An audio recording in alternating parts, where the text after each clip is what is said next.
नमस्कार, द नगरी न्यूज की खास पेशकश खबर जनरल में आपका स्वागत है। मैं हूं दीक्षा शर्मा। चलिए रुक करते हैं की बड़ी खबर की ओर। गुजरात सरकार के एक फैसले ने पश्चिमी राजस्थान की राजनीति में नई हलचल पैदा कर दी है। बाड़मेर और बालोतरा जिलों की सीमाओं में किए गए बदलाव को लेकर क्षेत्र में असंतोष, विरोध प्रदर्शन और सियासी आरोप प्रत्यारोप का दौर भी तेज हो गया है। कांग्रेस इस निर्णय को राजनीतिक द्वेष और जातीय समीकरणों से प्रेरित बता रही है, जबकि भाजपा इसे प्रशासनिक सुविधा और आमजन के हित में लिया गया कदम बता रही है। दरअसल गुजरात सरकार ने 31 दिसंबर 2025 को बड़ा फैसला लेते हुए 2 जनवरी 2026 को आदेश जारी किया। इसके तहत बायतू तहसील को बालोतरा जिले से हटाकर फिर से बाड़मेर जिले में शामिल कर दिया गया, जबकि गुड़ामालानी और धौरीमन्ना को बाड़मेर से अलग कर बालोतरा जिले में स्थानांतरित कर दिया गया है। इस बदलाव के बाद धौरीमन्ना उपखंड मुख्यालय पर विरोध की आवाज भी तेज हो गई है।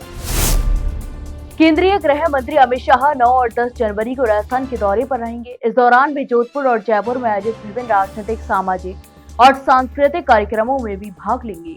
उनके दौरे को लेकर प्रदेश की सियासी हलचल तेज हो गई है और प्रशासनिक स्तर पर भी तैयारियां भी शुरू कर दी गई हैं। अपने दौरे के पहले दिन 9 जनवरी को अमित शाह शाम के समय जोधपुर पहुंचेंगे। जोधपुर में उनका प्रमुख कार्यक्रम पॉलिटेक्निक कॉलेज परिसर में आयोजित वाले 3 दिवसीय माहेश्वरी महाधिवेशन एवं ग्लोबल एक्सपो से जुड़ा हुआ है। यह आयोजन माहेश्वरी समाज का एक बड़ा राष्ट्रीय और अंतर्राष्ट्रीय सम्मेलन माना जा रहा है। वहीं 10 जनवरी को अमित शाह जयपुर दौरे पर रहेंगे, जहां वे पार्टी संगठन और सहकारिता से जुड़े कार्यक्रमों में शिरकत करेंगे। हालांकि जयपुर दौरे का कार्यक्रम अभी सामने नहीं आया है, लेकिन माना जा रहा है कि इस दौरे में प्रदेश के राजनीतिक हालचाल और आगामी रणनीति पर भी चर्चा कर सकते हैं। पंचायत निकाय चुनावों को लेकर राजस्थान सरकार की तैयारियों पर यूडीएच मंत्री झावर सिंह खर्रा ने एक बड़ा बयान दिया है। उन्होंने साफ कहा कि स्वायत्त शासन विभाग और राज्य सरकार अक्टूबर 2025 में ही निकाय चुनावों से जुड़े सभी तैयारियां पूरी कर चुकी है। अब ओबीसी आयोग की रिपोर्ट आने के बाद जैसे ही निर्वाचन आयोग अनुमति देगा, वैसे ही निकाय चुनाव कराए जा सकते हैं। यह बयान यूडीएच मंत्री झावर सिंह खर्रा ने सीकर स्थित ग्रामीण महिला शिक्षण संस्थान में आयोजित कौशल रथ फ्लैग ऑफ कार्यक्रम में दिया। इस दौरान उन्होंने कहा कि राज्य सरकार की ओर से चुनाव करवाने में अब कोई बाधा नहीं है। निर्वाचन आयोग चाहे तो फरवरी में ही निकाय चुनाव करवा सकती है। सरकार और स्वायत्त शासन विभाग पूरी तरह से तैयार है और किसी भी स्तर पर कोई काम लंबित नहीं है। राजस्थान की राजनीति में एक बार फिर से कानून और नैतिकता को लेकर दिलचस्प घटनाक्रम सामने आया है। सड़क सुरक्षा और यातायात नियमों को लेकर आम लोगों को लगातार जागरूक करने वाले भाजपा विधायक बाल मुकुंदाचार्य खुद ही कानून के शिकंजे में फंसते नजर आए। बुधवार को उन पर ब्लैक शीशे वाली गाड़ी में सफर करने का आरोप लगा, जबकि वे सार्वजनिक मंचों से लोगों को यातायात नियमों का पालन करने की नसीहत देते रहे। इस पूरे घटनाक्रम ने सियासी हलकों में चर्चा का विषय बना दिया। यह मामला तब सामने आया जब जयपुर में हवामहल विधानसभा क्षेत्र से भाजपा विधायक बाल मुकुंदाचार्य कहीं जा रहे थे।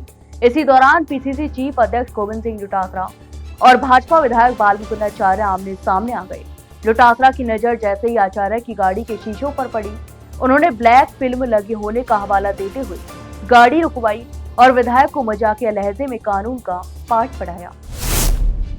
कांग्रेस ने मनरेगा बचाओ अभियान को लेकर अपनी तैयारियां तेज कर दी हैं। इसी क्रम में जयपुर में एक अहम बैठक आयोजित की गई, जिसमें पीसीसी चीफ गोविंद सिंह डोटासरा, विधानसभा में नेता प्रतिपक्ष टीकाराम जूली सहित कई वरिष्ठ नेता भी मौजूद रहे।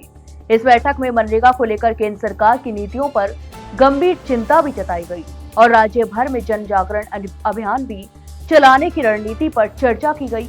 इस बैठक के दौरान नेता प्रतिपक्ष टीकाराम जूली ने कहा कि जब केंद्र में कांग्रेस की सरकार थी, तब सोनिया गांधी के नेतृत्व में तत्कालीन प्रधानमंत्री डॉक्टर मनमोहन सिंह ने मनरेगा कानून लागू किया था।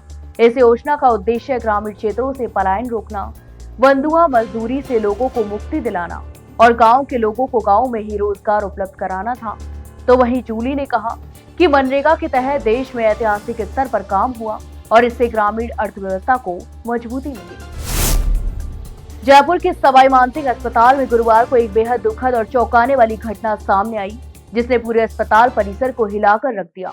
अस्पताल की सुपर स्पेशलिटी बिल्डिंग से कूदकर एक मरीज ने आत्महत्या कर ली। इस घटना के बाद न केवल अफरा तफरी मच गई, बल्कि अस्पताल की सुरक्षा व्यवस्था को लेकर भी गंभीर सवाल खड़े हो गए हैं। जानकारी के अनुसार मृतक की पहचान 35 वर्षीय हंसराज जाट के रूप में हुई है। हंसराज का कुछ दिन पहले ही किडनी ट्रांसप्लांट हुआ था। गुरुवार सुबह वह रूटीन चेकअप के लिए जयपुर के एसएमएस अस्पताल आया।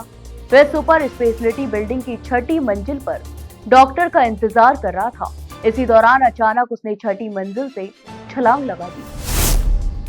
राजस्थान में कड़ाके की ठंड के बाद अब बारिश और घने कोहरे ने जनजीवन को बुरी तरह से प्रभावित करना शुरू कर दिया है।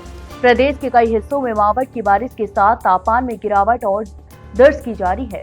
डीग जिले में बुधवार रात से ही मौसम ने करवट ली और देर रात बूंदाबांदी भी शुरू हो गई। गुरुवार तड़के रिमझिम बारिश हुई, जिसके बाद घना कोहरा भी छा गया। हालात इतने खराब रहे कि विजिबिलिटी 30 मीटर से भी कम रही। गुरुवार सुबह सीकर, कोटा, जैसलमेर, करौली, अलवर सहित कई जिलों में घना कोहरा देखने को मिला। कोहरे की वजह से सड़कों पर वाहन की रफ्तार भी थम हो गई और यातायात भी प्रभावित हुआ। सर्दी को देखते हुए प्रदेश के 27 जिलों में स्कूलों में अवकाश भी घोषित किया गया। मौसम विभाग ने गुरुवार के लिए 23 जिलों में कोहरे और शीतलहर को लेकर अलर्ट भी जारी किया है। सीसवाली नगर पालिका द्वारा स्वच्छ सर्वेक्षण 2025 से 26 की तैयारियों को लेकर लगातार जागरूकता अभियान चलाया जा रहा है। इसी क्रम में नगर पालिका सीसावली की आईसीसी टीम ने महिलाओं के साथ संवाद कार्यक्रम आयोजित कर उन्हें होम कंपोस्टिंग अपनाने के लिए प्रेरित किया। इस कार्यक्रम का उद्देश्य घरों से निकलने वाले कचरे के सही निस्तारण के साथ स्वच्छता और पर्यावरण संरक्षण को बढ़ावा देना था। अभियान के दौरान आईसीसी टीम ने महिलाओं को घरों में प्रतिदिन निकलने वाले गीले कचरे जैसे सब्जियों के छिलके, बचा हुआ भोजन और सूखी पत्तियों से खाद बनाने की आसान और प्रभावी प्रक्रिया की जानकारी दी। तो वहीं टीम ने बताया कि होम कंपोस्टिंग के माध्यम से गीले कचरे को उपयोगी खाद में बदला जा सकता है, जिससे कचरे की समस्या कम होती है और रासायनिक खाद पर निर्भरता भी घटती है।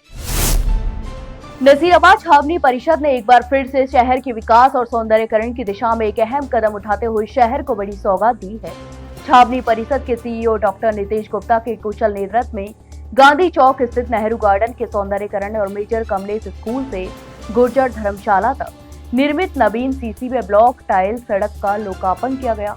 इस विकास कार्य का उद्घाटन सेना के station commander brigadier Harish Kumar द्वारा cantonment CEO doctor Nitesh Gupta की अध्यक्षता में भाजपा मंडल अध्यक्ष संजय यादव के विशेष आतिथ्य में संपन्न हुआ।